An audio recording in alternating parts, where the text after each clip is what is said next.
Next we look at the concept of homozygous using the same flower example. Both the purple flower within the pink flower were homozygous. This means each had two identical alleles. The purple flower had two recessive alleles, while the pink flower had two dominant alleles.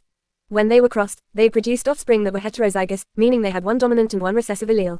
So we define homozygous as follows. Homozygous means having two identical alleles for a gene. This can be either homozygous dominant, such as both capital letters like capital BB, or homozygous recessive, such as both small letters like both small bb.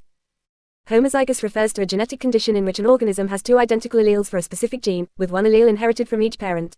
Because both alleles are the same, the genetic instruction for that trait is consistent. There are two types of homozygous genotypes. Homozygous dominant means both alleles are dominant, such as both capital BB, so the dominant trait is expressed in the phenotype. Homozygous recessive means both alleles are recessive, such as both small bb, so the recessive trait is expressed because no dominant allele is present. Homozygous organisms are often called pure breeding because they tend to produce offspring with the same allele for that trait when bred.